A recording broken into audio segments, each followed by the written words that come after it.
The Everything Sequel podcast is brought to you by Tuity Fitness and the Vegas Beer Guys. The Everything Sequel podcast contains explicit language, and I will not go to my room.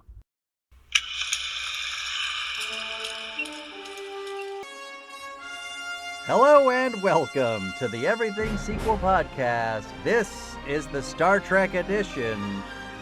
Stick with us, friends. We're going to get through Star Trek V, The Final Frontier. Michael Shantz here of the How Dare You Awards.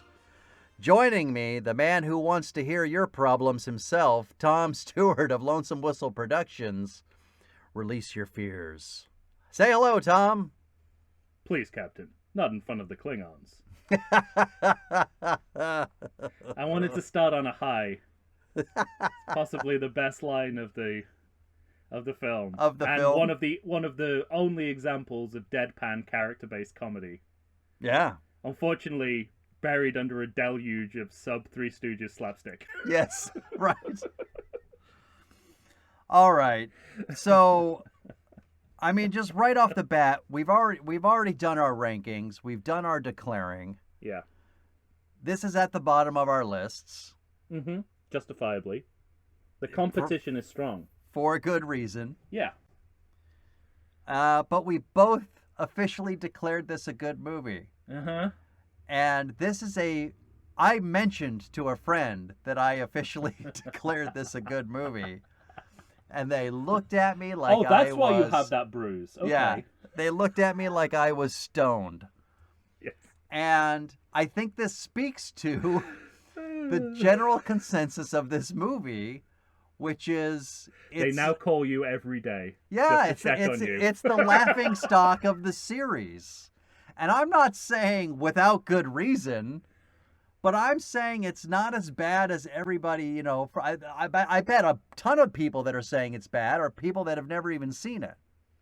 And for those that have seen it, I haven't seen it for a long time. So, don't get me wrong, it's replete with bad shit, but there's enough good in it for me to say, this is a perfectly fine movie. Tell you what, a good word for this film? Yeah. Wonky. Yes. Feels wonky. Yeah. That doesn't mean that the pieces of wood. I'm thinking of Gene Hackman's house in Unforgiven. It doesn't mean that there's anything wrong with the wood. It's the carpenter.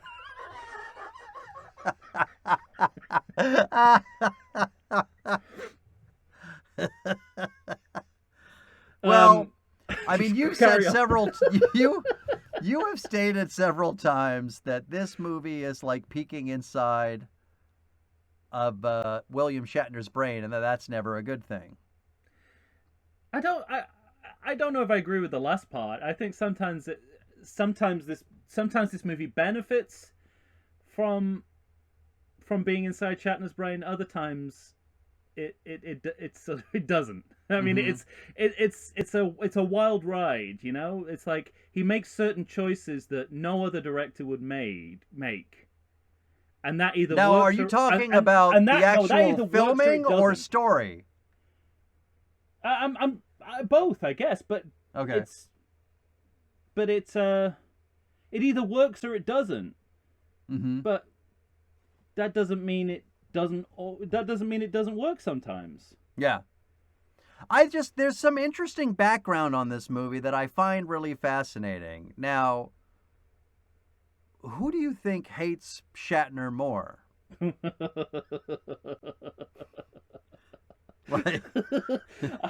This is a game show in and of itself, Mike. Yeah, exactly. You're proposing this as a segment. This is its own. Well, own show. I always took it as welcome to Who Hates Shatner More. Da da da da da da da da. Carry on. I always took it as a given that Takai hated Shatner the most. No, but that was never my understanding. You seem to turn me on to Doohan. Doohan definitely more, yeah. That's interesting to me. I think Takai has been more guard. Maybe it's parallel, but I think over the years Takai has been more guarded about it. Hmm. Of course, you know, Doohan benefited from dying a bit younger and not having to go to the conventions and various appearances with them all. Mm-hmm. Because one of the things I found interesting I think was... it's retrospectively, Takei has talked more shit about Shatner.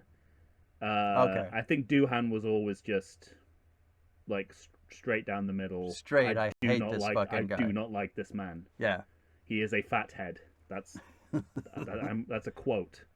Well, what I didn't like Doohan, I didn't read anything about for this movie, but I specifically, like, for the most part, I kept reading things that, despite the fact that the movie's like a critical and, you know, maybe minor financial failure, that most people really liked him as a director. And Takei's included in that group. He really enjoyed his experience making this movie with him. Yeah, I don't think it doesn't strike me as a difficult director. Just occasionally inept. Mm-hmm. Yeah, it doesn't look like anyone's having a bad time on this film at all. Yeah, so, and it's interesting because I think I'm willing to defend Shatner more than you are as a director. Like, there's plenty of silly shit going on here, but when I see,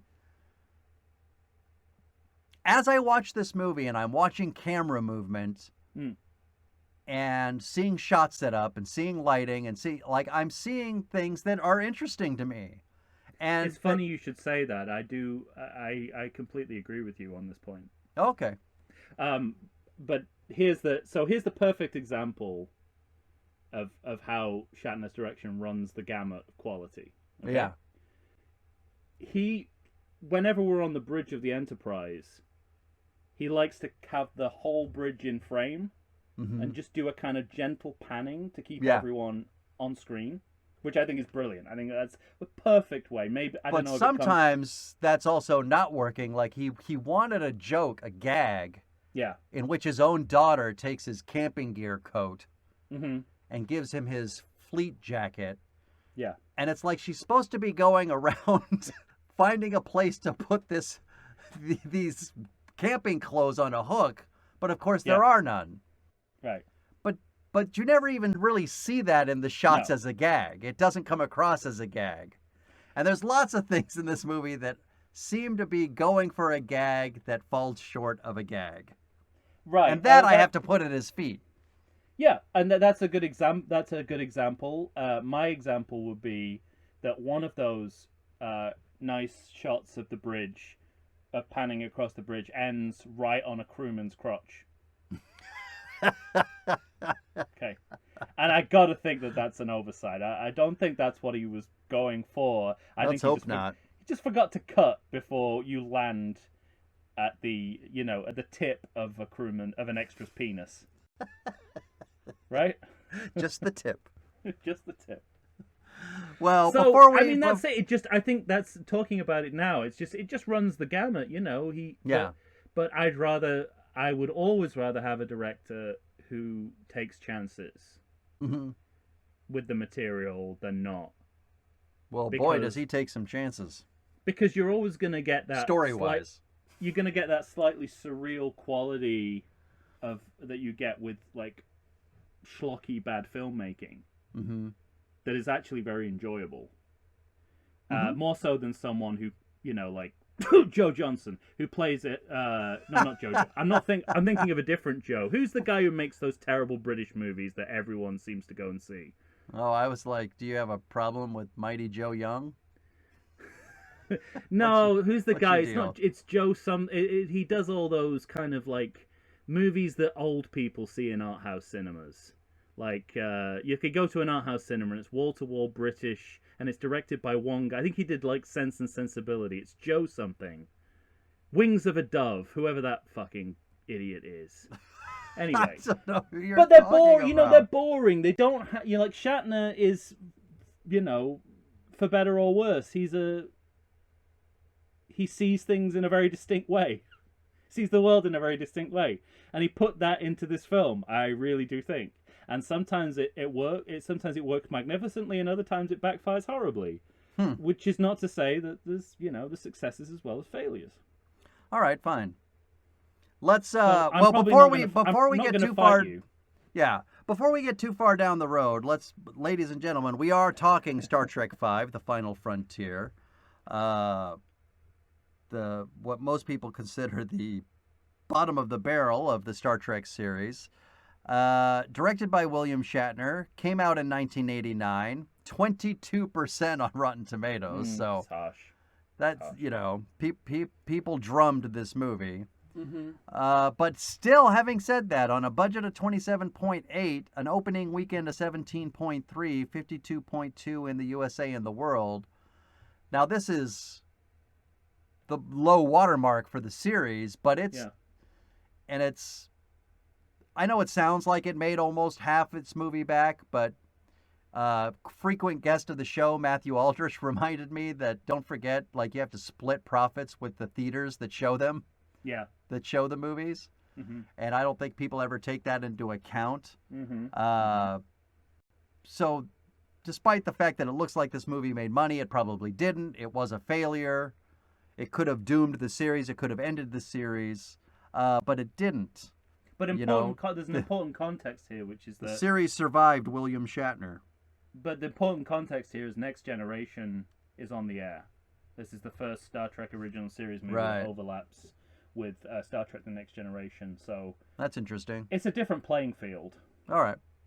I think if Next Generation would have been a failure, that would have killed the series. Killed the series. Yeah. I think this was almost an irrelevance. And Next Generation could have failed spectacularly based on its first couple of seasons, but it pulled it off. It got an audience in its last 5. Well, William Shatner himself. Again, we're talking about a guy who not a ton of directing, but 10 T.J. Hooker episodes, 1 Kung Fu: The Legend Continues episode. Mm-hmm. We've got these things called Tech War, both movie and TV show, a couple episodes. I hope I never find out what Tech War is. And then by all means, look up Groom Lake. Just when you see the poster... Don't like the sound of that. When you see the poster for Groom Lake, you'll think, yeah, that looks like a Shatner.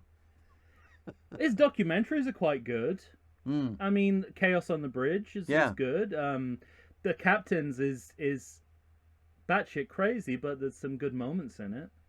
All right. Until he starts talking about Hillary Clinton, it's great. Hey, what's your memory of the first time you saw this movie? On VHS in the summer of Trek. Okay, so you didn't see it in the theater? No. I had actually started working at the... Too young. So, I don't know if I've mentioned this before, but Mann Theaters in Rancho Bernardo was our local theater. It's now a church. If they only knew how soiled that ground was. It was always a church. It was a church to you and me. Exactly. But I had just started. An atheist film. Remember? I had just started. Yeah, exactly. I just started working at the movie theater, and so my first viewing of this movie was in pieces on breaks. That kind of helped, and it really didn't help. I just dismissed the movie as so absurd and so bad.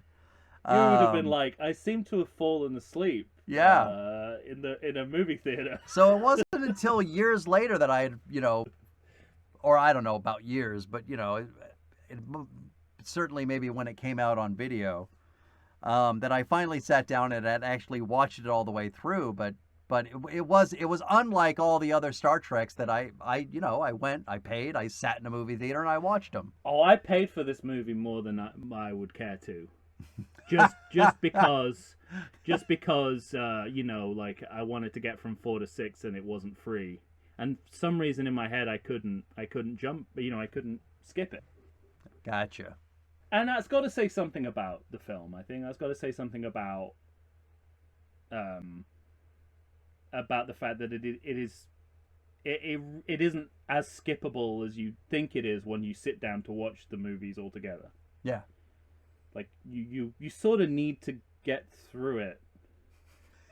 But I don't resent having to watch it. Okay. All right. So it's yeah.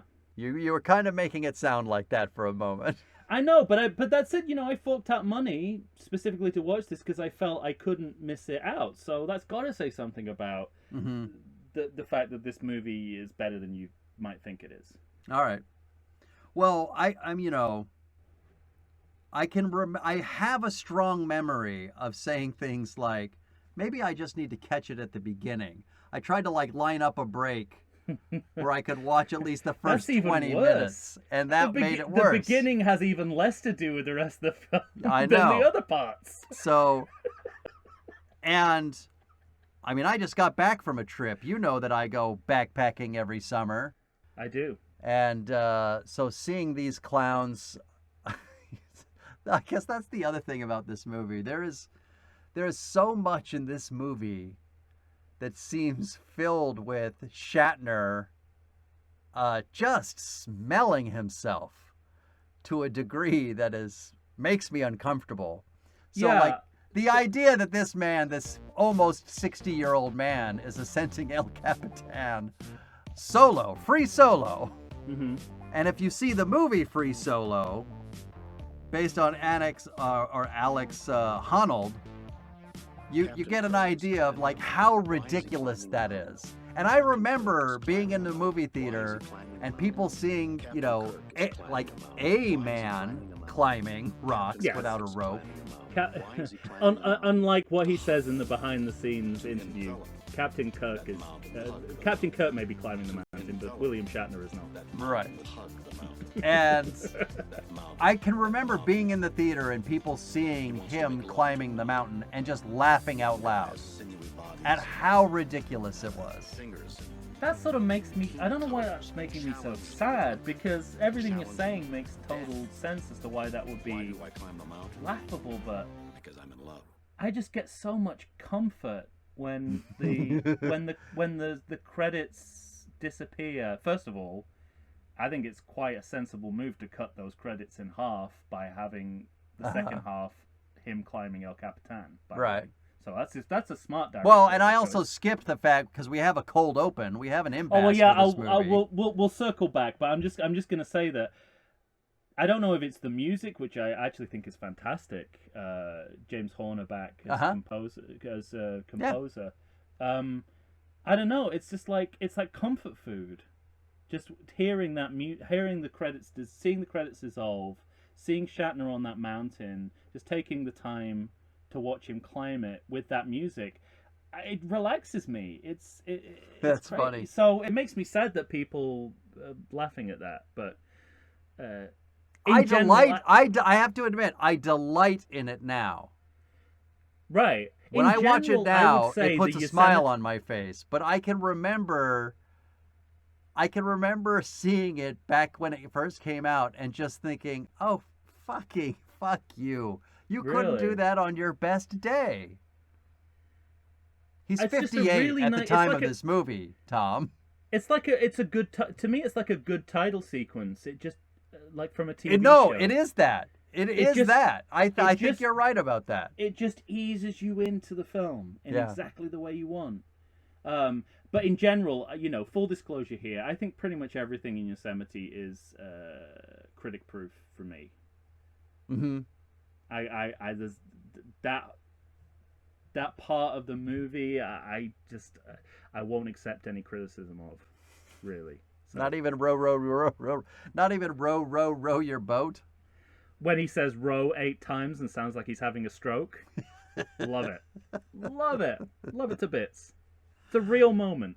Anyway. I've never seen or heard of a grown person getting excited to sing row your boat. Again, if this was another scene in another film with another set of actors, I'd probably agree with you. But right. I can't bring myself to laugh at it. I only ever laugh with it. I can never laugh at it. Only the Yosemite. Once we're away in the fucking spaces, it's like fucking Looney Tunes. But that scene makes total sense. But anyway, let's circle back because I could spend conservatively 3 hours talking about this cold open. Me too. Me fucking too. First, the fact that it's a cold open, which is familiar for sequels, But not to the series. But not to the series. So we're changing up the language of the films, but we're using the language of sequels to do it. Yeah. And how much in this opening, from a directorial point of view, mm-hmm. how much do you think Shatner's showing off? Well, when you throw slow motion into the movie that early, yeah, right. I think you get a good sense. It's like it's not a good starting point stylistically. We've got slow motion. We've got close-ups. We've got, mm-hmm. but it just feels like to me that Shatner to me it feels like he's showing his auteurness. Yeah, it's the most Shatner-esque moment in a very Shatner-esque film. Right. I'm gonna throw something in here. But having said that, there are shots that I find interesting too. Absolutely, and I want to ask you a question. Yeah. Have you seen Thor: Love and Thunder? I have. Were you as struck as I was how similar the cold open to that film is to this one? I don't think I made a conscious connection. Okay. Upon first seeing it. It looks exactly the same. It's exactly the same setup. The thematic undertones are exactly the same. No, you're right about that. I guess it also ends with someone laughing out of context. Yeah, right, exactly. I was so struck by it that I thought it must be a reference. And it's just interesting to me that a modern day franchise fantasy director would pluck from the Final that Frontier so specifically. Yeah. But I guess I didn't equate them just because of the bright colors of a Thor: Love and Thunder compared to the desert browns, slow motion winds. But it's the way it starts. Conan, I got more Conan vibes. Well, I mean, there's a lot, intertextually going on. There's Conan, there's Star Wars. Yeah. There's basically every other science fiction film apart from Star Trek is referenced in this cold open. You're right. It's only at the point where Cybok removes his hood and reveals Vulcan ears. Yeah. And then they start talking about a starship that you even realize you're in a Star Trek film. Mm-hmm. If you came in cold, you would not know this was a Star Trek film. So anyway, I just thought, it's like this movie is looked down upon, and yet I think it's maybe more of an influence to modern day filmmakers than maybe those filmmakers even know. Maybe any of us have registered. When you put scare quotes around your place markers, that's making a point, isn't it? That's really sort of like, it's like, okay, an ironic place marker. All right, that's fine. The planet of galactic peace. Also, the planet of galactic peace. Square quotes, right? The planet of galactic peace is like a barren desert. But that's the point. It's irony, right? That's why it's in scare quotes. It's like if it was voiceover, it would have been the planet of galactic peace. That's what it's doing, and it's like contrast to the landscape. Contrast, and that's why they put the scare quotes around it. But what I couldn't figure out, is that a joke, or is that? Yeah, I think it is. Okay. I think it is because if you go all the way to the end credits, God is in scare quotes. Oh man. So I think it's deliberate. All right. Not only do we have a cold open, we have one featuring two complete strangers on a planet we've never heard of. Right. Exactly. This couldn't be more. I mean, it's a cold open in a hot desert. Right? Yeah. It's literally. It's like it's fascinating. It's a fascinating beginning to the movie, and then we have what is sort of like a desert-bound psychotherapy session. So this is a big thing for me. Biblical Christian undertones. Yes. So Cybok is presented as a person with almost magical powers and mind control, although he keeps saying it's not that, it's not that, it's not that. Which is, and it's not. To it's be just fair, like, it's what. Yeah, I think he's right. He is right. It just turns out that he's the best psychologist in the universe. Yeah.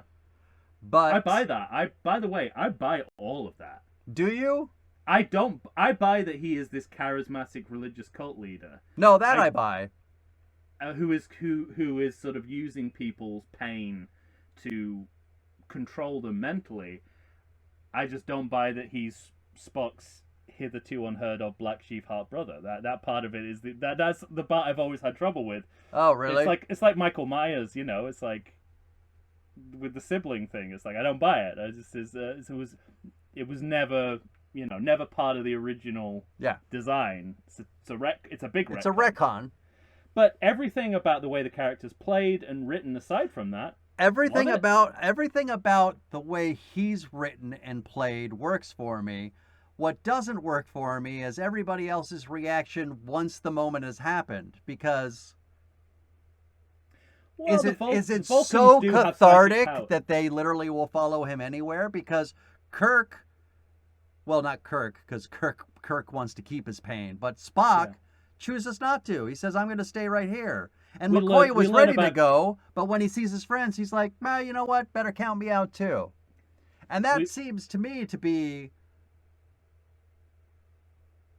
you know, if those three had that reaction, wouldn't somebody else too? Why is everybody just like bending at the knee after seeing the worst thing they've ever done in their lives? And it's I don't know. It's not enough for me. It's partly what you've said, Shatner smelling himself, right? Yeah. It's like, I'm the only person in the universe who wouldn't fall victim to this.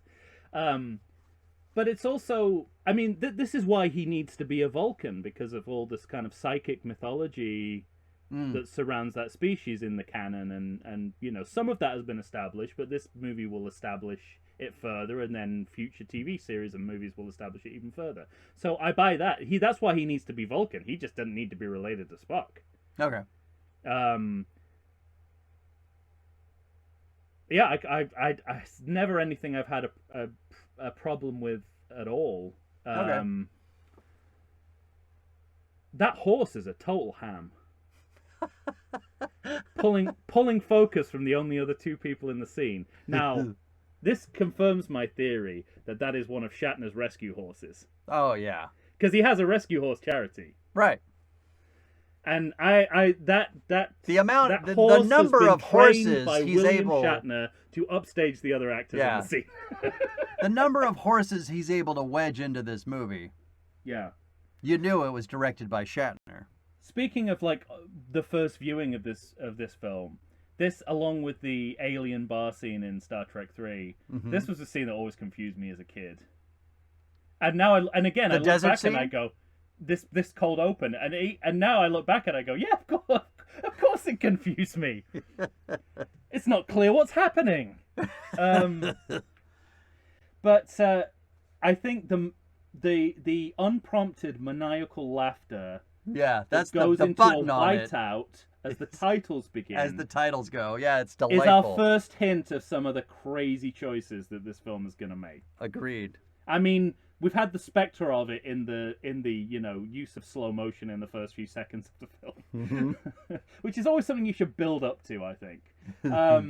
But I mean, it's pleasurably madcap. I think it's a pleasurably strange choice. It reminds me of like a Fellini movie, like Satyricon, where you're not even going, you're not even going, why are they laughing? You're going, what are they laughing at? Yeah. It's that kind of moment. And the way, I don't know, there's something very satisfying about how it leads into the titles. As if something has happened on screen that you've not seen that he's reacting to. Right? That's great. And that's why I always had a problem with that as a child. It's like, what does this person want out of this person? And why? And none of that is answered in the scene itself. And it'll be another 15 minutes before we even go back to this. Yeah. And well, the major thing happening in that movie is the man getting his pain taken away, and you won't see how Sybok does that until you see it with McCoy towards the end of the movie. And you know, it's I suppose the other thing is this is each of these movies has tried to define and redefine its relationship to Star Wars. Mm-hmm. And this movie is the most Star Warsy of the Star Trek films.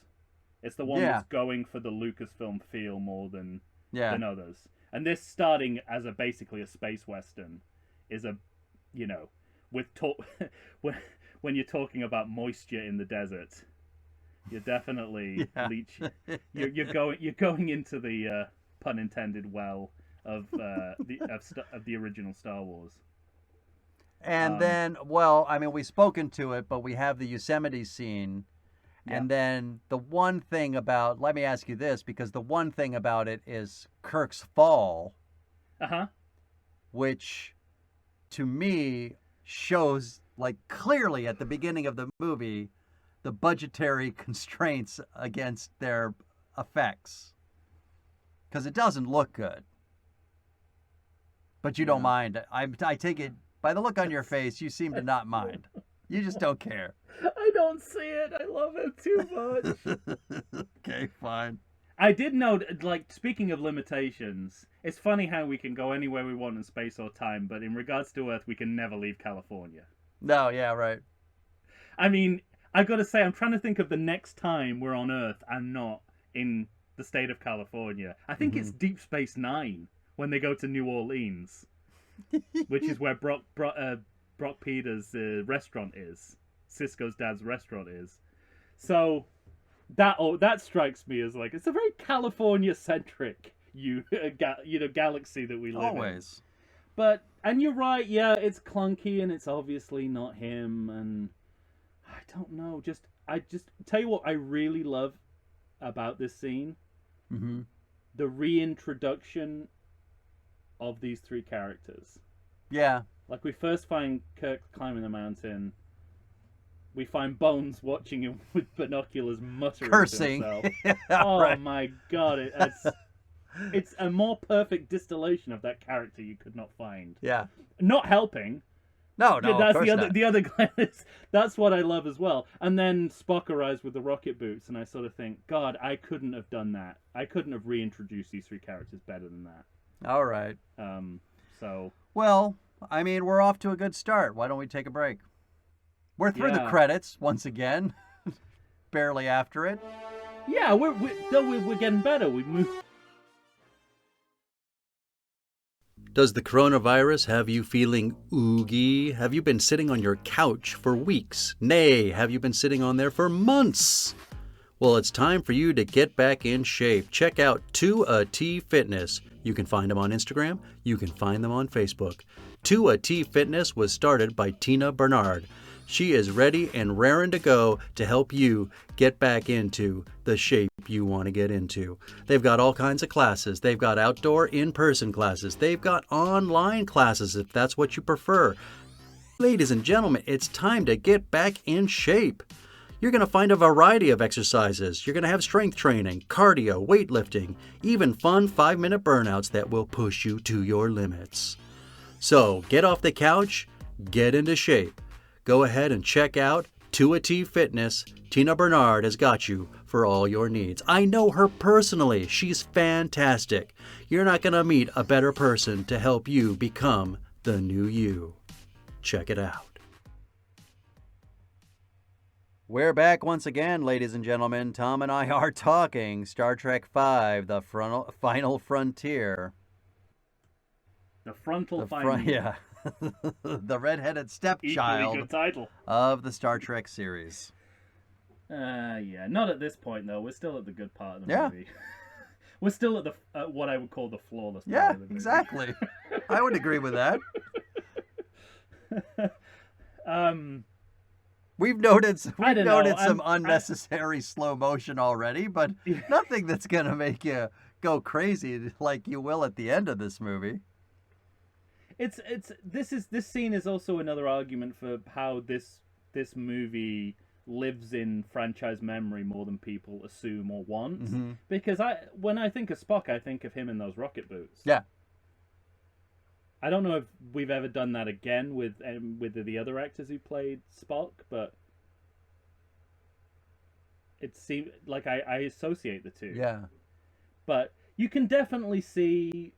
I will say, you can definitely see Shatner is playing the comedy a little hotly.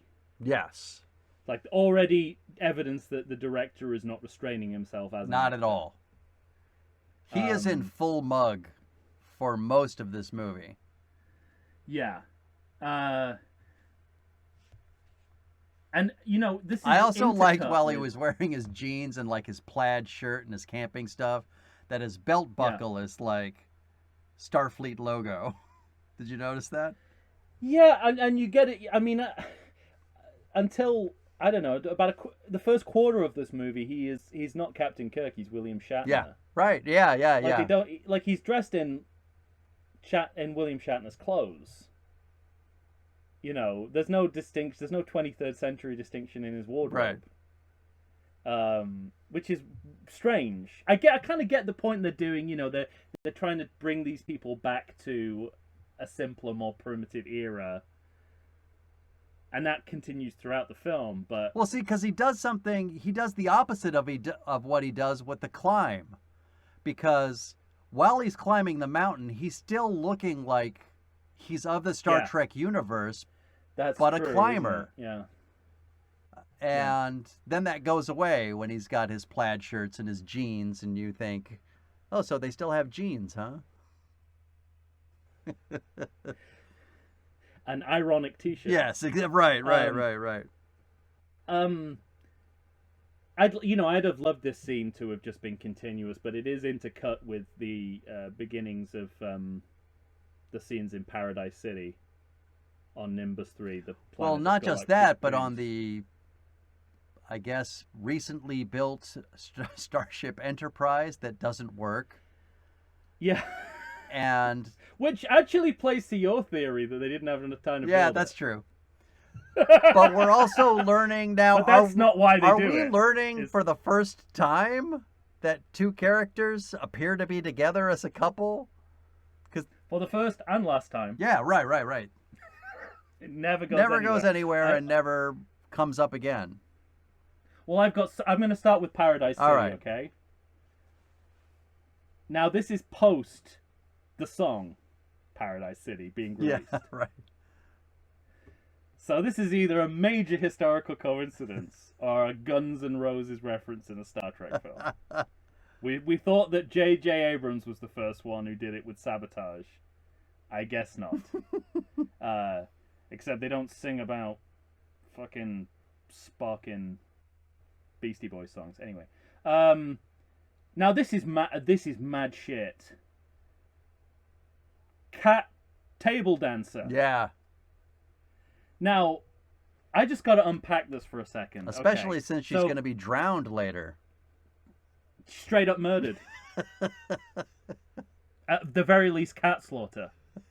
So, the cat species exists in Star Trek canon, but from the animated series. Oh, okay. So Shatner's already pulling from the animated series, the most kid-friendly part of the Star Trek canon, and yet it's a cat stripper. Yeah.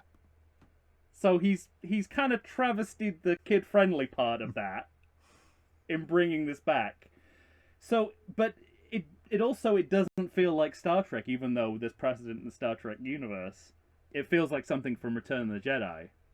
And right. It's too adult. It's too, like... Well, yeah, it's the opposite of Jedi in that sense. It's not at all kid-friendly.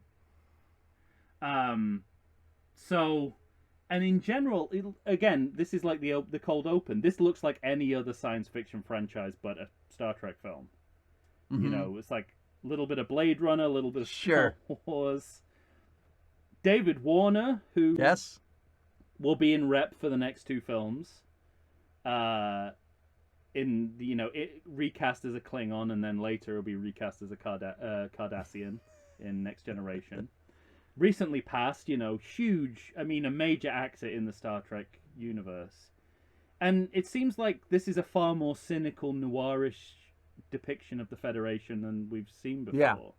Something about David Warner sweaty with his cigarette that made me think this is a much less favorable representation of the ruling elite of the Federation, yeah.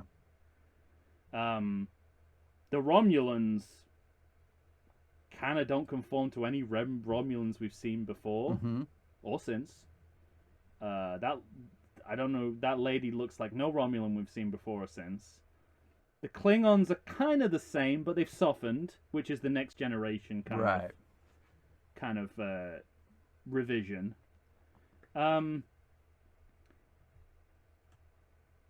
There's a TV in the bar, which is all. Whenever you see media in Star Trek, it always fucks things up because they never nailed down what media is in the 23rd or like 24th century. Like in Picard, you see there's like the Today Show somehow survived. In like in Generations, there's like a whole news team covering the new Enterprise. But apart from that, we never really know. And this is, again, I was like, I've already said this about the last film, but this feels like Star Wars Holiday Special territory, right? Well, it does. It's just like, what's the media? And there's like a salesman on TV selling things. It's like, what's the media in here? And it's really fun. Like, this is 89, so we're right in the, the fall of the Berlin Wall. And yet we're talking about the peace process as if it's a joke. Yeah, we're talking about that, and I mean, obviously none of this is going to happen until the 90s, but, with Sybok, I get kind of a Koresh kind of feeling. Definitely. I wrote that down, and then I looked it up. I was like, it's pre-Koresh. Yeah, it is. But he's so Koresh. Yeah. But I thought it was interesting, like, if you compare this film to the next film and its depiction of the peace process... This is like end of the Cold War versus post-Cold War. Yeah. That because we're still skeptical of the ability for warring powers to come together, powers to get along. Yeah. But then I'm right. We're circling back once again, and I'm back with you with Scott on the new Enterprise. On the how many of these movies begin with a faulty Enterprise? First of all. Right. It does sort of walk back, undermine the final line and moment of the last film, because it seems to be a fully functioning Enterprise, and presumably, like, it failed as soon as they got out of, like, warp. Yeah, they show it taking off. Yeah, and it seems as though in this movie that Scotty kind of references that, because he says, whatever the last line, let's see what she's got. Yeah. Well, we found out. we went 3 miles and it all fell to shit. And it's also interesting, like, the variation on, like, each of these films begin with the crew apart and then they're brought back together through a mission. Whereas here, they're not apart and yet they're still forced back together. Right. They're just in different parts of yourself. Yeah, exactly. But the film still plays it as if, like, we're getting the band back together. It's like, they were together. The ship is just being worked on. They are the crew of the ship. They're just on leave. Yeah, no one is being recalled or anything like that. And it's like they send Chekhov and, they send Chekhov and Sulu to go find them, but they get lost, right? That was my gathering. Oh, I thought they were on leave too, just in a different part of the national park. I thought at this point maybe they were being sent to go find the other 3. Okay. I thought they were on leave as well, but probably just didn't want to hang out with Shatner. We're starting to get a sense of, like, the again, that deluge of slapstick that's gonna hang over the film with Chekhov blowing into the communicator, pretending it's the wind. And that's what, they're like, that kind of stuff is just happening throughout the movie in a way of, like, I imagine as a director that maybe Shatner was constantly saying, wait a second, I got an idea. Here's a bit. Well, it's just like nothing is allowed to just be what it is without a joke at the end of it. Like, he doesn't even get to do the captain's log because the machine breaks down. Records the captain's log. It's like Chaplin's Modern Times on that shit. But on the flip side, the campfire scene, I have here valuable real estate. Every line, moment, character note is perfect. I think I love how you love Kelly. I love how Kelly is a contextual Southerner. Yes. In the way that he plays Bones, like his Southernness only comes out at certain points when he's making beans. And if you saw this is 2 years ago. If you saw the pilot of Next Generation when Bones is like 130 something, and he's being escorted through the Enterprise, he sounds like Foghorn Leghorn.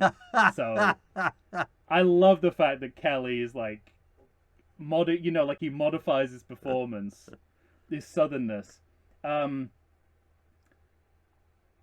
It's really, yeah. I think it's excellent. This is what it feels like to me, and this is what it is in my headcanon. It feels like the finale scene that the original series never had. Okay. And that's how it works in my mind. However, in this movie, it's like the opening scene, right. which it doesn't really make any sense. So again, wonky, but good stuff. Really, really good stuff. They even make a reference to Spock dying. Yeah. Which I really like, where he sort of says, I'm not immortal like you. I preferred you when you were dead. So they're calling back to the Accidental Trilogy, but it never plays into it story-wise. No, right? This is this is the first one where we've moved beyond. Because they're all the moments are the moments of do you want me to hold him, Jim? When Kirk says I could hit you or whatever he says, Yeah. And we have on the great Star Trek podcast, ABCDTOS, Tom Taylor is always talking about the convention in Star Trek that when you make any analogy, you use 2 past Earth names and then a made-up space name. And here we get a classic example of this. Pack up your troubles, Camptown races, moon override your 7. Right. And then later in the film, Cyborg does the same thing. He says, "Your great scientists, Newton, Einstein, the great Billabong." Right. It says, I don't know what the third one is, but it's something like that. And then they do the Walton's goodnight joke, which is never not good, especially when it's executed by 3 actors whose comic timing is as good as that. So I just think it's great. It doesn't belong here. Maybe it doesn't even belong in this movie, but it's valuable real estate. All right, fine. And in my head, it's the perfect ending to Star Trek, the original series. In my head, I also am thinking, you're camping too close to the water. That's illegal. It's just like it's really testing your. Yeah. They're doing everything wrong. God damn it.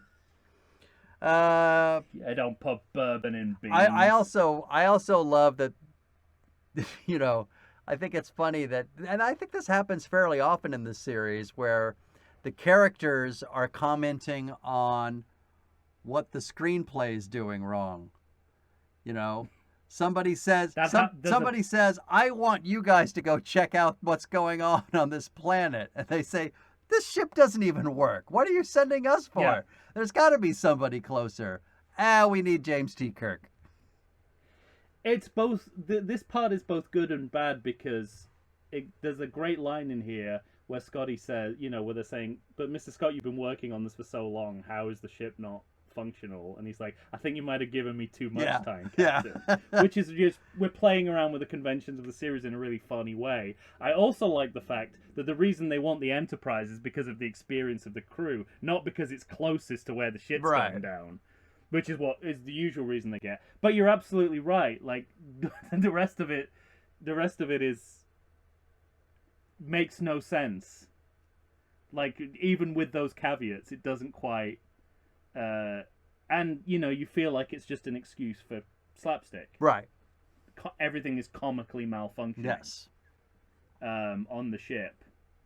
I feel like this movie treats shuttlecrafts the way that the motion picture treats spaceships. Yes.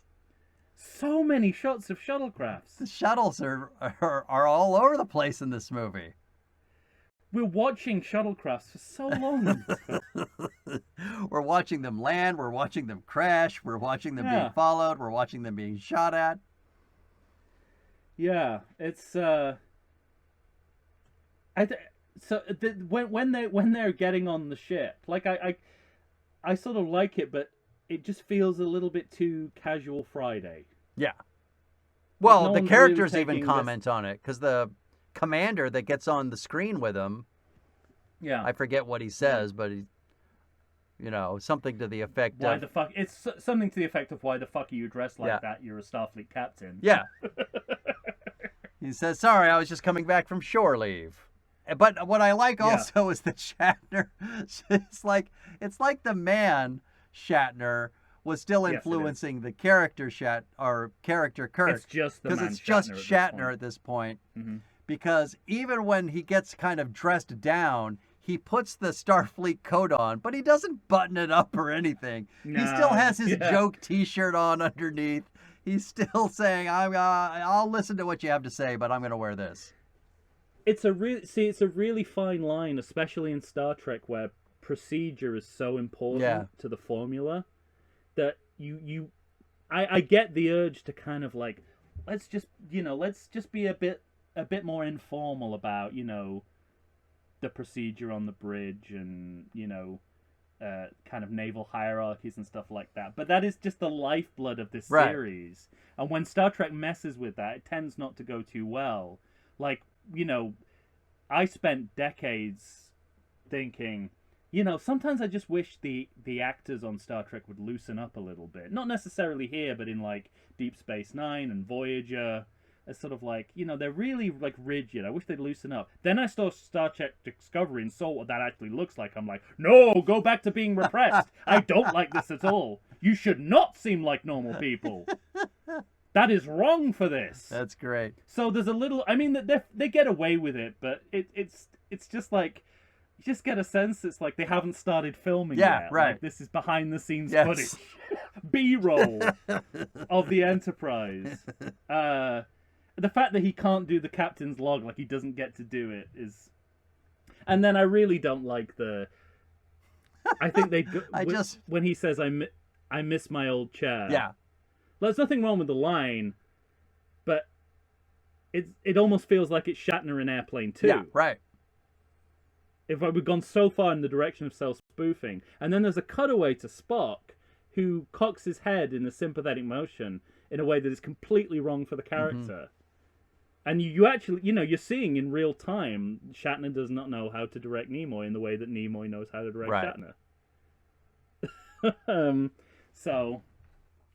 Well, and off we're going to go. Off we're going to go. And also, after sort of playing down the naval hierarchy of the bridge, we go to that, I don't know what it is, I've never seen it before or since, on the Enterprise, like the old-timey steering wheel. See, every time I see that, I try to remember... Which is kind of like throws naval history in your face. I try to remember if we've seen it somewhere before. We haven't been in that room before? It's not in, like, Khan? I don't know, it feels like a Mandela effect. I would swear I've seen it before. Maybe. But we're there a lot in this film. Mm-hmm. And that room doesn't serve any function. No. As far as I can tell. I think, by the time we get to Next Generation, that's a bar. And that's where 10 Forward is.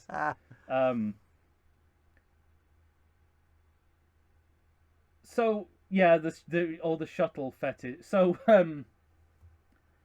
so they're called to Nimbus 3, the planet of galactic peace. Oh, meanwhile, we forgot about the Klingons, because the Klingons are stirring up some shit again. We got a young... I always forget about this subplot. Yeah. I have never watched this movie and ever expected the Klingon subplot. Ever. I see this movie 20 times. I forget that there are Klingons in this film. Not Cord. I remember Cord. Okay? How could you forget? But that there is a B plot involving the Klingons trying to get their revenge. I kind of get their revenge. No, it's more like he just wants the challenge of it. Yeah, exactly. Yeah. Every time we get the Klingon music, and we see the captain walking through, I'm like, oh, it's like, oh yeah, Klingons are in this film every single time. Which is interesting because while that is very kind of stock Klingon villainy, what they're doing with Cord is actually kind of quite interesting. Yeah, I agree. The way that they talk, there's that kind of mutual respect and sympathy for the Klingons. The way they talk, because when they're going through who the hostages are, they make a point of saying he used to be this great warrior and now he's reduced to like a impotent bureaucrat. Yeah. And that is definitely a shift in perspective towards the Klingons. Being able to see the world from their point of view. Because Kirk says you had to study his battle plans, or rather his battle strategy as a cadet. Another Star Trek classic, required reading at the Academy. We hear that a lot. Anyone Kirk or Picard or Sisko encounters in battle were required reading at the Academy. So yeah, you're absolutely right. It's like we forgot about it because it's very forgettable. Yeah, they shouldn't really be there. They're an unnecessary addition. So, but I have a theory about this. Because Sybok himself is such a passive nemesis. He's such a, you know what I mean? So, I think they had to counterbalance. I think they felt like they had to counterbalance that portion of the story because they didn't want to change Sybok from what he is to something else. Yeah. It's really interesting to see in the progression of villains throughout the past 3 films that we've seen, because we start with Khan, then we go to Krug, is it? I think so. Yeah, and then deliberately there is no villain in Voyage Home except the late 20th century humanity. That's as close. Yeah. Those whalers are as close as we get to a personified villain in that film. But that was very deliberate. Nimoy said, "I don't want to have a villain, like a personified villain in the film," and it was exactly the right choice. And now we're sort of weaning ourselves off that by having an anti-hero like Sybok. Yeah. Not quite, he doesn't fit into the villain mold, but he's definitely not a hero. How do you feel that plays for the movie itself?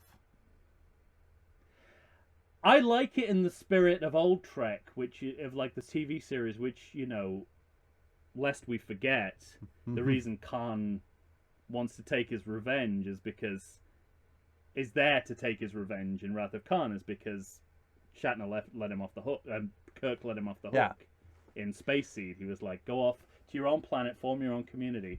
And this feels like the same, it's sort of like, there's nothing essentially wrong with what you're doing. There's a place for you in this world, but you just can't be using these methods. And I like that. I think it's more interesting. Because whenever I watch this movie, I always think Sybok is not enough of a villain, and this shouldn't work as a major villain for a movie, but this movie does make him work. Yeah, I think he's a great anti-hero.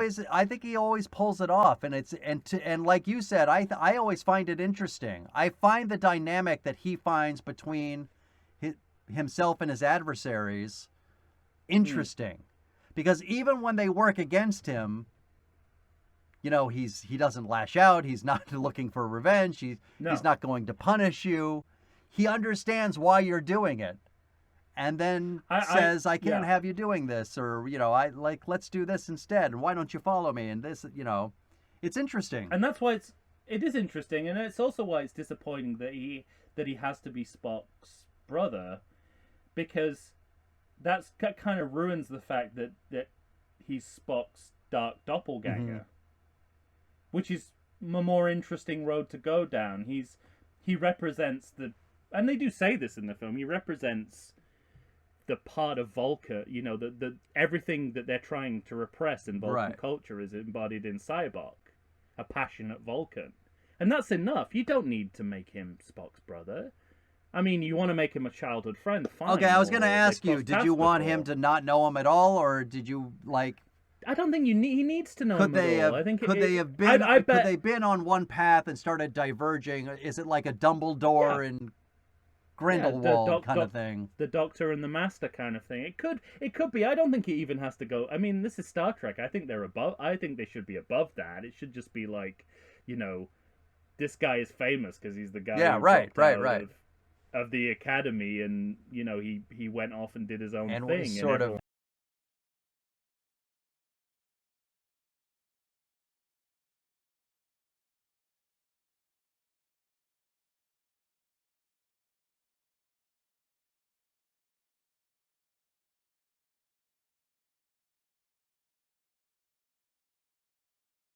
I think they recognized immediately as a mistake. What do you mean? Not enough of a mistake. Immediately. Well, I think part of the response to this movie was that we introduced a character into canon that that shouldn't have been there and was never there again. Yeah. Although it didn't stop them from putting another Spock half sibling in Discovery, so they're not learning their lessons that much. But that's the part of Cyborg that never jibed with you. Jibes with me, but everything else, I think it's a really legitimate character, and I love culturally what he signifies. He just doesn't need to be part of Spock's family, and I know enough about Spock's family now. I don't know anything about anyone else's family. I know everything about Spock's family. I don't need to know about this, this half brother that we never hear of again. All right, fair enough. But Star Trek, I mean, again, Star Trek loves that shit. It does. Well, Worf has 2 black sheep brothers. Why don't we take another break? Yeah, sure. I guess. Okay. I'm right at the fan dance, so. I like to think I know something about beer, but nowadays even I get overwhelmed when confronted by the exhaustive selection of craft beers they have at bars, breweries, and even grocery stores. Back in the day you had 1, maybe 2 craft beers to choose from, and if you were confused, you ordered a Guinness. But in beerstinations like San Diego, the craft beer options lately are in double, sometimes even triple digits. So what's a beer drinker to do? You need what I need, the Vegas Beer Guys. Your beer of choice should be a perfect blend of malt and hops. And so a live show about beer needs that same balance. And the Vegas Beer Guys matches beer expert Dan Aker with self-proclaimed beer novice Stephen J. Weiss. The results are eminently drinkable. They're on Facebook, they're on Instagram. They'll try new beers, they'll tell you about beer. Think of them as your beer Sherpas guiding you up a foamy-headed mountain to reach the peak of your pint. God, I need a beer.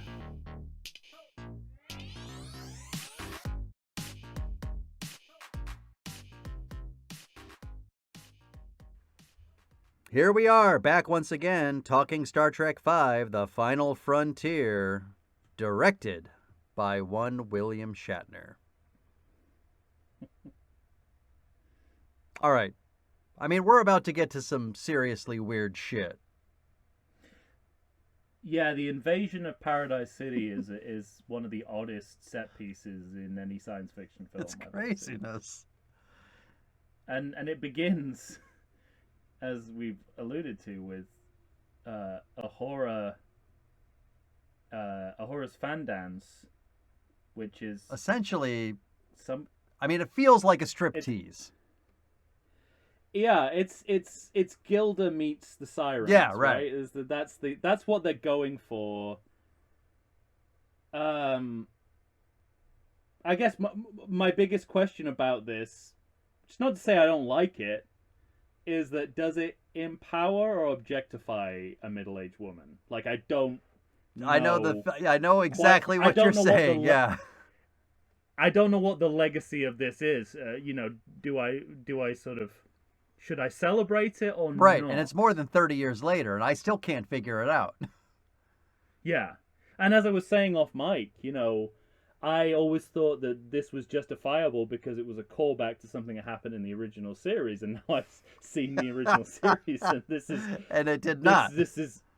Yeah. And in my head, it was that, okay, so, I don't think they should be parading someone like, you know, an actress like this in this way. But maybe she did it in the 60s, and it's a callback to that when she was younger, and you know, and it was part of a great moment of the series. It's none of that. It's a complete Shatner invention. Having said that, she looks great. She looks great. I mean, that's obviously, and you know, with her just passing as well. I think it's for better or worse, it's part of her legacy as Uhura, and it should be celebrated from that. But I also kept wondering because, what was it? Just a couple years before this, you had Dirty Dancing. Like, was it connected to that in some way? Of it's, you know, if I was guessing, I'd say, you know, William Shatner, when he was doing his national service, was in a bar in Marrakesh and saw something like this, and I don't know. You know what I mean? It's like, that's what it feels like. Again, Shatner's brain. This is what we're seeing. Horseback invasion of Paradise City. Shatner wedges some more horses in there. Making some bucks off those rescue horses. And of course, you know, you can think forward to generations where I believe Shatner is always on a horse in that film. Like, he's never not on a horse in that film. But you know, that idea of rugged manhood and the Western genre is definitely playing into what we're seeing here. But of course, everything comes with a joke, because then Spock says, "Hold your horse, Captain," and it's like, oh, come on.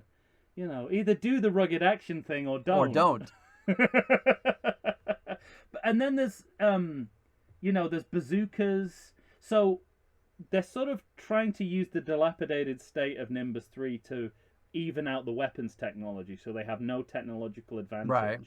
And they keep doing this throughout the film where, you know, they have to rely on their wits, not technology, which is I kind of quite like that. I like the idea of it. I like the idea of it, and it fits with the, you know, the Yosemite getting back to nature and rugged masculinity. So it is a theme in the movie. But it doesn't work as well as this movie as, say, it does as in Rocky IV's Training. No. It also, I think when, you know, I've said that there are moments in this film that feel like Airplane 2. I think when Spock death grips the horse, that just feels like Blazing Saddles. Absolutely. That could have been, that's like a space Blazing Saddles. It feels like there's nothing else we can do with the death grip. Let's have him death grip a horse. And then Captain Kirk straight up kills a stripper. Yeah, except I don't understand how. Because really all he does is pick her up and throws her in the water. There wasn't anything electrocuting her or anything, right? It just feels... It seemed as though she fell in the water... Cats can't swim. ...and died. Cats can't swim. I think it is all that right, simple. Fine. But I have here, because, you know, and we'll post it when the episodes go up, but there is a famous remix on YouTube of behind-the-scene footage of Shatner talking about the filming of Final Frontier. God. And the chorus of that is, Captain Kirk is climbing a mountain. Why is he climbing a mountain? So my note is, Captain Kirk is killing a stripper. Why is he killing a stripper? That mountain. He wants to make love to the mountain. I mean, it's fair, you know, it's simple. It's not hard to figure out. Right, yeah, no. The hostages have become part of the cult. It's like, it's fine, you know, like it's a decent plot turn. It's no great shakes. You could figure it out if you thought about it. But you can suspend disbelief, right? I mean, I kind of like it. I think it's fine. Like, I don't have problems with it.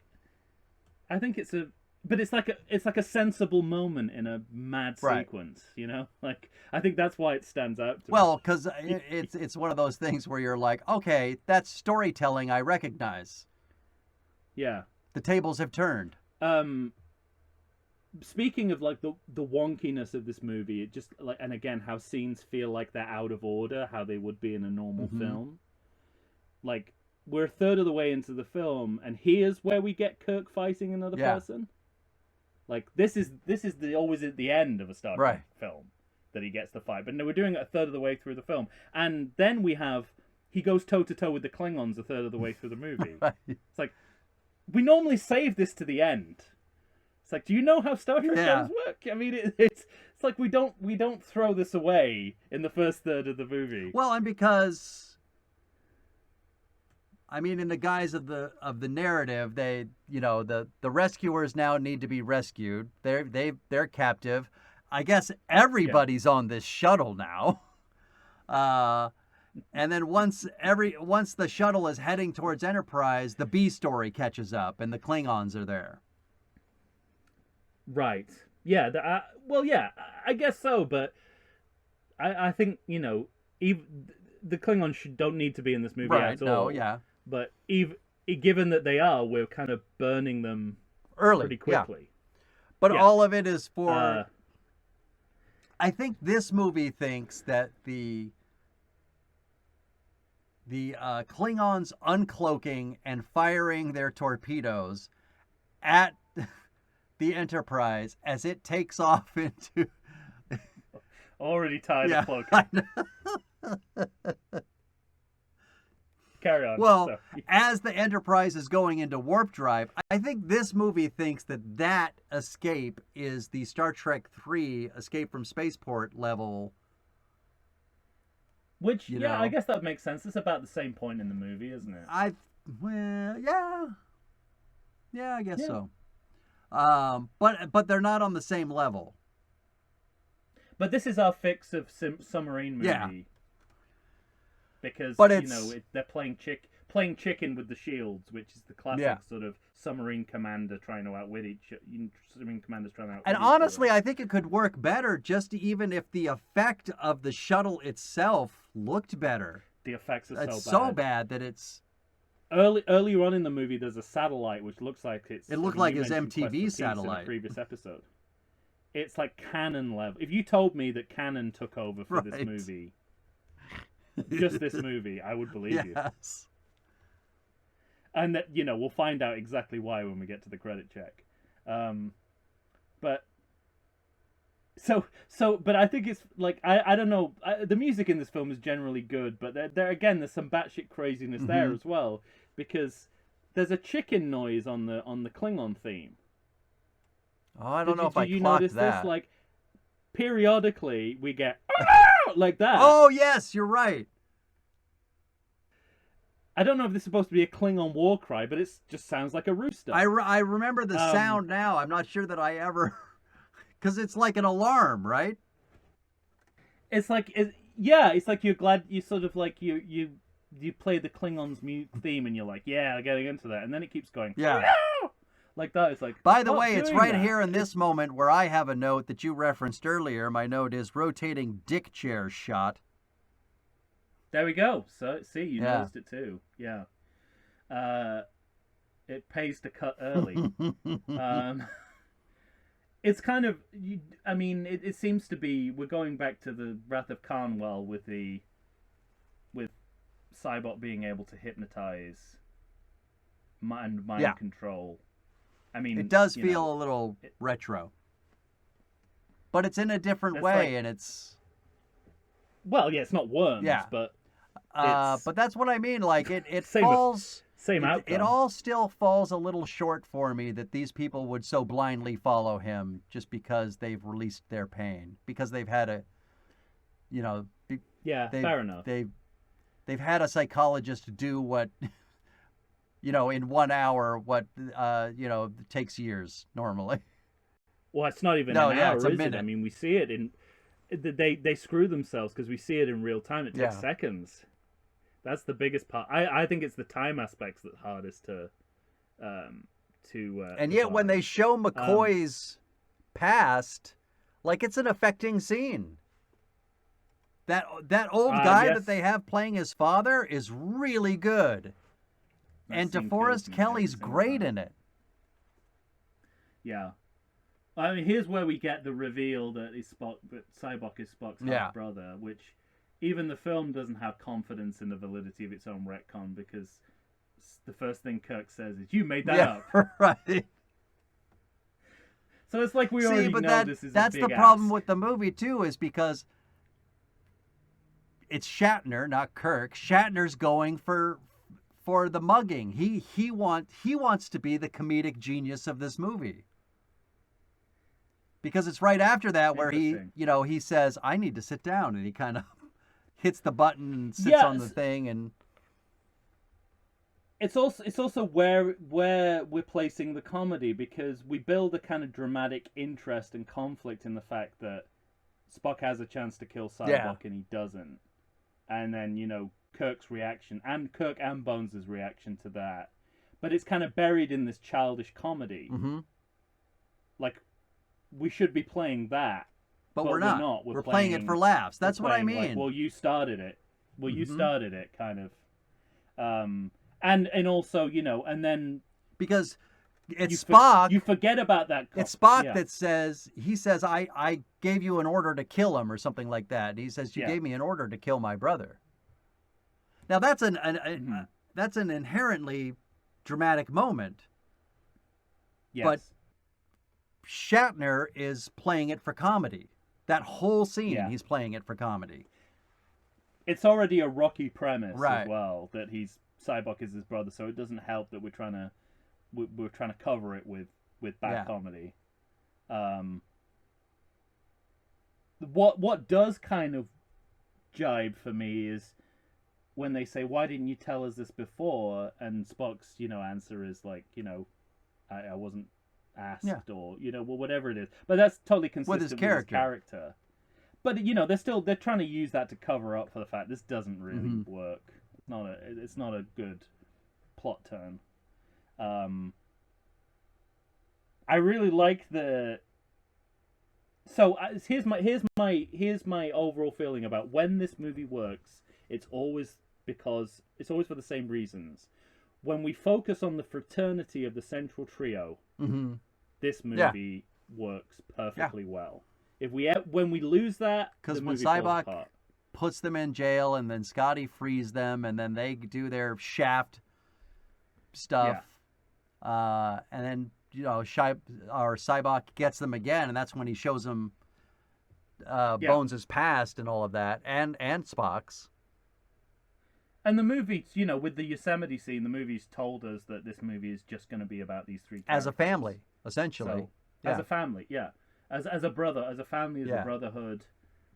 And one of the best moments in this movie for me is when they say, we're not splitting up. Yeah.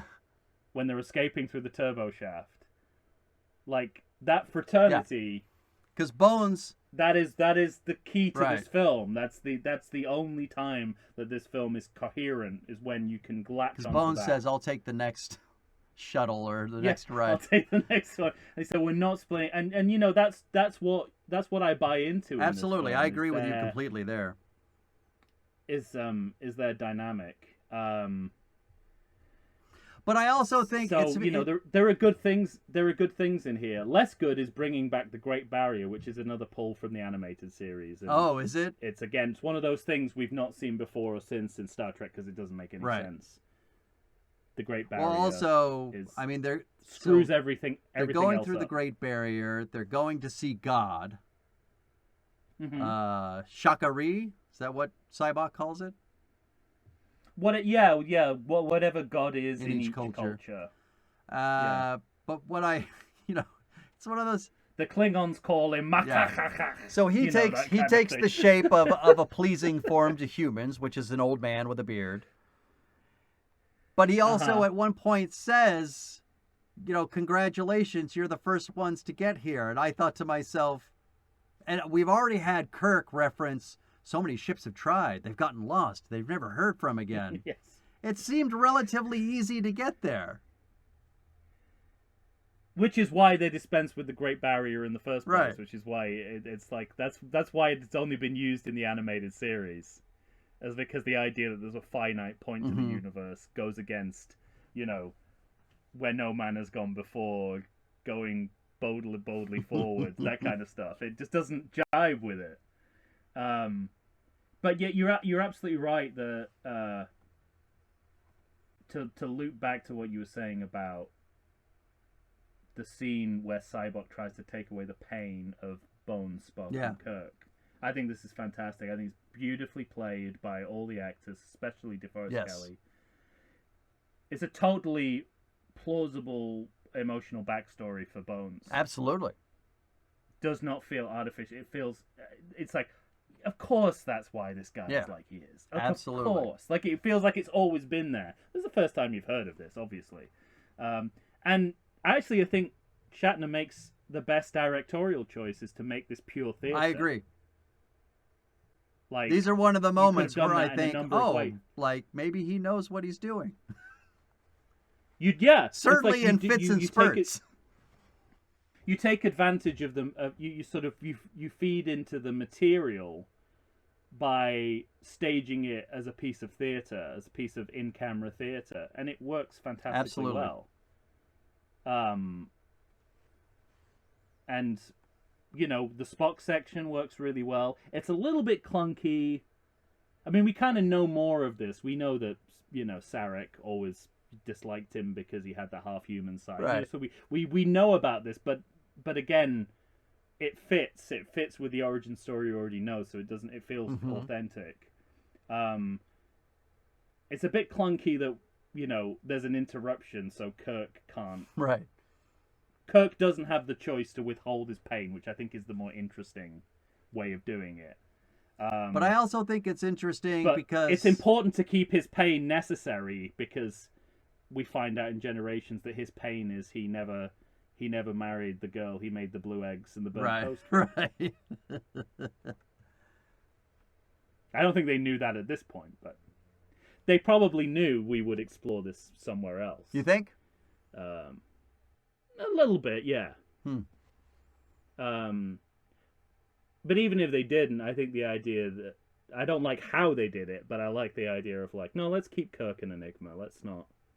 Yeah, no, I like that they kept him an enigma. I also have to wonder about, because it feels like this. It's like Stallone not wanting to cry at Apollo Creed's funeral, kind of thing. I mean, this movie seems to be trying to say something about the psychology of trauma, and you don't hear that often about this film, but it's true. But so by unburdening yourself, you become kind of free. But which sounds like a good thing, doesn't it? But Kirk is advocating for the opposite. I am who I am because of my pain, because of the bad choices I made, because of this, because of that, and I want to hold on to all of it and put it way down in the bottom of my gut and just. But that's kind of great because that is. We don't necessarily have to accept that. But that is certainly true. What he's saying is true. I think it's true, but I think it's interesting that with what we know today in terms of whatever it is, any kind of trauma, we know the damage that doing that does to yourself. Right. But it's. I like the idea that rather than creating and forcing a backstory on Kirk, which is what they will do on every major Star Trek character from this point onwards, they make his backstory what we've already seen. This is who I am. You've seen who I am. You've seen what I've been through. Like you've watched it. I mean, we have enough to build on just from the sequels. From the sequels and from the 3 seasons of the original series, and I like that they keep it to that. All right. And again, maybe that's my prejudice against not doing that in future Star Trek franchises, but you're absolutely right. There is an element of the emotional damage that causes is not clocked here at all, and maybe Shatner is not willing to entertain it.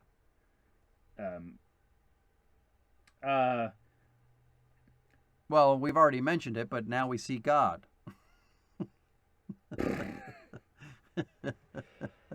To me, when they cross the Great Barrier, it looks like children's drawings of space. So it looks like children's drawings, which apparently was all a facade to scare people away. And then once you get that kind of makes sense. When you get through it, you see this, what looks like a giant gas planet, but I guess is essentially a big rock. So I'm curious about that. That's it. They say amazing, and I go, it's a few rocks. Right. And they're not even real rocks. They're clearly plasterboard. Right.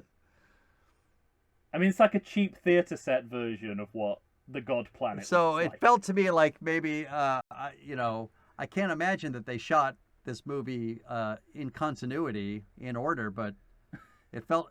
Well, Cyborg's hair has a different haircut. He does. He has a different haircut in this scene. So that really attests to your theory. That's the... There you go. There's a smoking gun of that theory. Oh, my goodness. I like...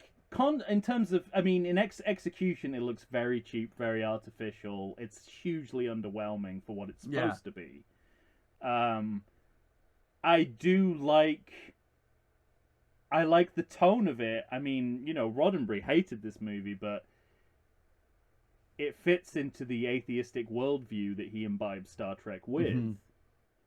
See, but I couldn't what I kept wondering was how much of this is just Shatner or Shatner with that view in mind. Because I love the idea of this Cybok sort of, you know, bending at the knee of like, oh, wise one, oh my goodness, thank you, allowing us in your presence. And then, of course, it's Kirk who says, excuse me, I have a question. I really... You know? I think, again, you know, we talked about, I think you've got to see it in the same light as Wrath of Khan is able to sort of slip communist ideology into a Hollywood movie at the height of the Cold War. And, you know, we're in the first Bush administration. Yeah. And this movie ends, you know, with a pretty atheistic viewpoint, which is that God is a facade. And a con artist, you know? And it's an Oz kind of a thing. It's, pay no attention to the man behind the curtain, and, you know, it invites... Because at one point, the God character says, I've been trapped here so long. Mm-hmm. So, I mean, I'll... Like Ariel in the Tempest, right. Yeah. And so, you know, even the characters are referencing, this isn't God, this isn't who you were looking for, this is, you know... Yeah. But this is just somebody looking for a way out. When you look at the time, and even now, I would say, I think it's a big deal to sort of espouse such, because it's anti-theocratic thinking. To put your hand up in a room and go, you know, you could substitute what Kirk says for, why, if God is all powerful, why did he give children bone cancer? It's the same thing. Like, it's on a milder scale. He's like, you're telling me you don't know my name?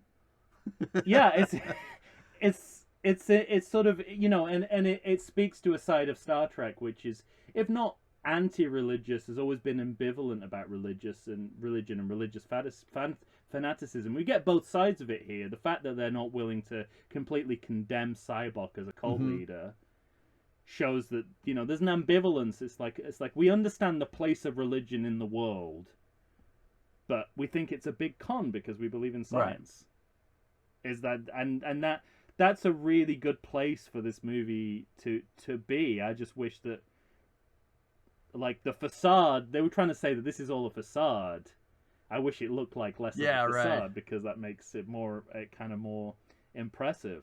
What's also great is, you know, and like the redemption of Cord in these final scenes, you know, trying to bring Klingons into the story as allies. Right. I think, and obviously the next film will go to town on that, but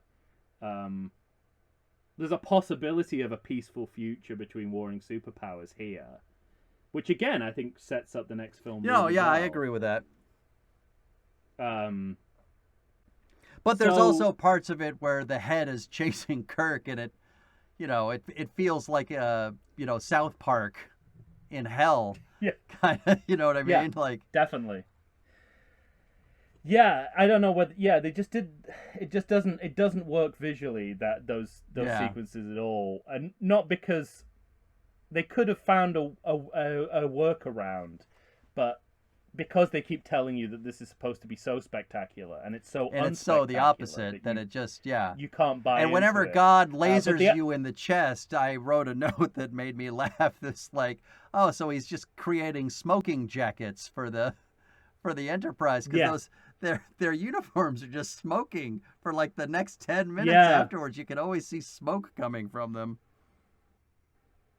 But it conceals something which is actually philosophically very interesting. You know, what they sort of like, they take the God question and they channel it into philosophical self-reflection, which is what makes Star Trek more interesting than other like science fiction action series, is that they're able to do that. Right.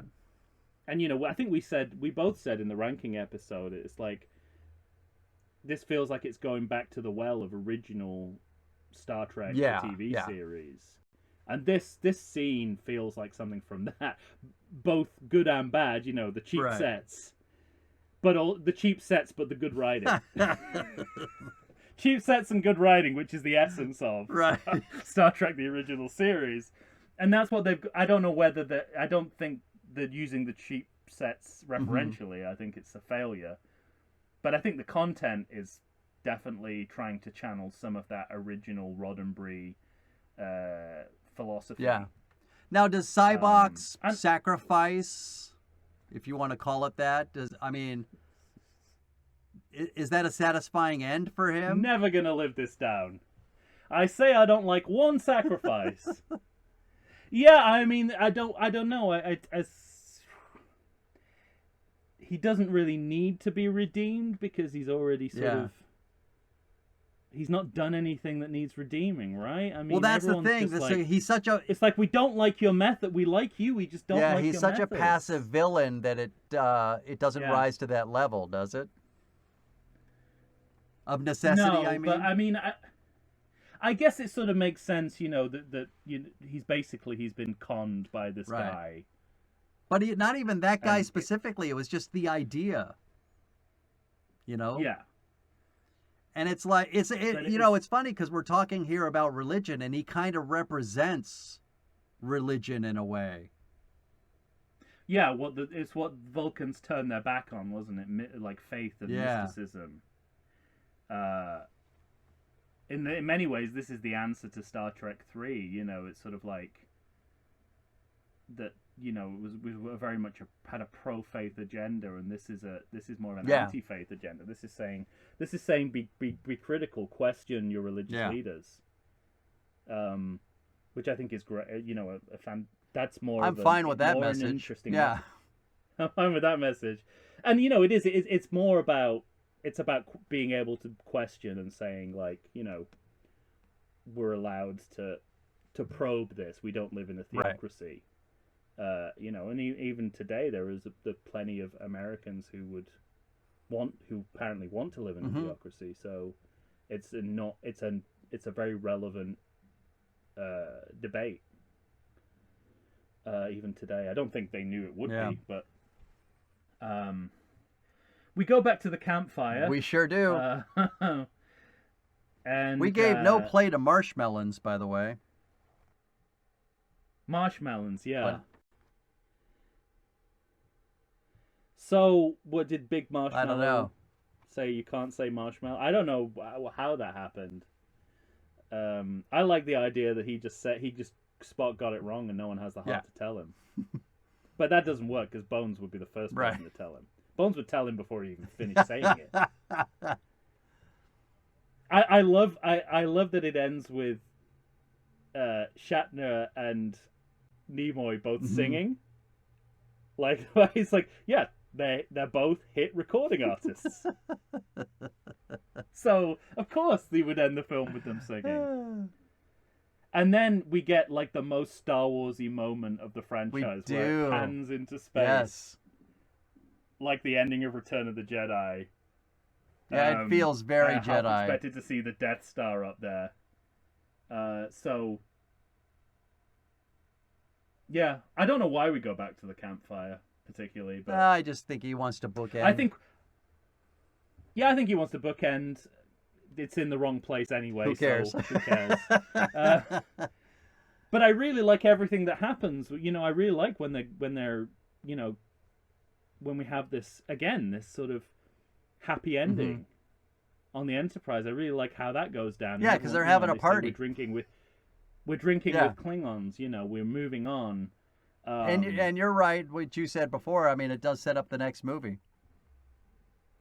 It does. You know, which, again, this would be thought of as an anomaly and an outlier, and in many ways it is. In other ways, I think it's right where it needs to be in the series.